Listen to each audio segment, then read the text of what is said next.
বিশ্বকাপের আগে আরও এক নিয়ম বদলের পথে ফিফা। ফুটবলার এবং দলগুলোর সুবিধার্থে হলুদ কার্ড নিষেধাজ্ঞায় আসতে পারে পরিবর্তন। এছাড়া টিকিটের উচ্চমূল্য বিবেচনায় বিনামূল্যে বিশ্বকাপ দেখার আয়োজন করছে নিউ ইয়র্ক কর্তৃপক্ষ। নিয়ম বদলের বিশ্বকাপে যোগ হচ্ছে আরও একটি নতুন নিয়ম। হলুদ কার্ড দেখলেও নিষিদ্ধ হবেন না ফুটবলাররা। গ্রুপ পর্বে কার্ড বিবেচনায় আসবে না নকআউটে। এমনকি রাউন্ড অফ 32 ও রাউন্ড অফ 16-এ টানা 2 হলুদ কার্ড দেখলেও খেলতে পারবে কোয়ার্টার ফাইনাল, কেননা কোয়ার্টার থেকে কার্ডের হিসাব আবার শূন্য। এতদিন টুর্নামেন্ট চলাকালীন প্রথম 4 ম্যাচে 2 হলুদ কার্ড দেখলে পরের ম্যাচ মিস করত ফুটবলাররা। কানাডার ভ্যাঙ্কুভারে মঙ্গলবার ফিফা কাউন্সিল বৈঠকে নতুন এই প্রস্তাব আলোচনায় উঠবে। পুরো আসরে ফুটবলারদের নিষেধাজ্ঞার ঝুঁকি কমাতে এমন পদক্ষেপের কথা ভাবছে ফিফা।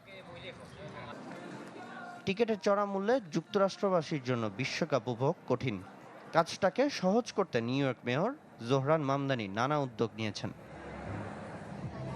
নিউ ইয়র্কের ম্যানহাটন, কুইন্স, ব্রুকলিন, ব্রঙ্কস ও স্ট্যাটেন আইল্যান্ডে বসছে 5টি ফ্যান জোন, যেখানে খেলা দেখার পাশাপাশি হবে উৎসব। And as we prepare to host the World Cup right here in our backyard, ভক্তদের সবার বিশ্বকাপ উপভোগের অধিকার আছে। আয়োজক হিসেবে কিভাবে দর্শকদের সেরা অভিজ্ঞতা দেওয়া যায় সেটাই আমাদের লক্ষ্য। টিকিটের উচ্চ মূল্য চিন্তা করে আমরা এই উদ্যোগ নিয়েছি। state and at the World Cup host committee.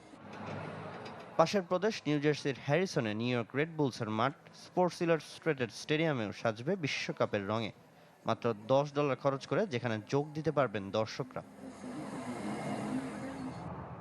বিশ্বকাপের সহ আয়োজক কানাডাও ফিফা ফ্যান ফেস্টিভ্যাল পরিকল্পনা তুলে ধরেছে।